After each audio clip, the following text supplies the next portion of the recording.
IPL মানেই যেন টাকার ঝনঝনানি। 4.8 কোটি রুপির চ্যাম্পিয়ন প্রাইজ মানিতে শুরু হয়েছিল এই আসর।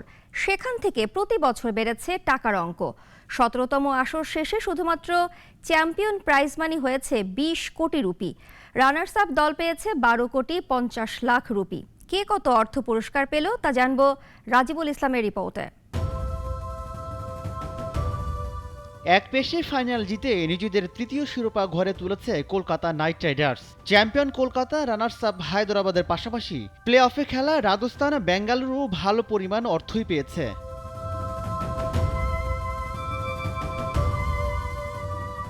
চ্যাম্পিয়ন প্রাইজ মানি হয়েছে 20 কোটি রুপি।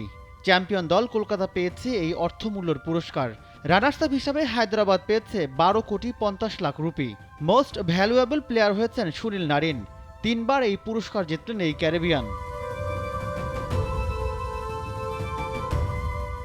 একই সঙ্গে তিনি ফ্যান্টাসি 11 বেস্ট প্লেয়ার অ্যাওয়ার্ডও পেয়েছেন। 2 পুরস্কারের সুবাদে সুনীল নারিন পেয়েছেন মোট 22 লাখ রুপি। এবারের আসরে 488 রানের পাশাপাশি 17 উইকেট নিয়েছেন তিনি। এর আগে 2012 সালে অভিষেক মৌসুমে এবং 2018 সালে নারিন এই স্বীকৃতি পান।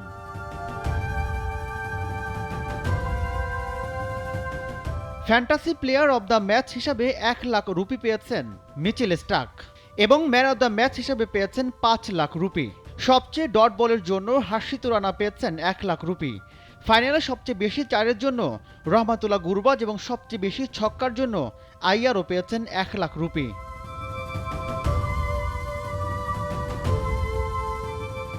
$741 রান নিয়ে টুর্নামেন্টের শীর্ষ রান সংগ্রাহক বিরাট কোহলি।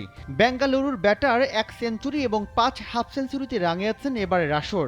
15 ম্যাচ খেলে তার স্ট্রাইক রেট ছিল 154.69।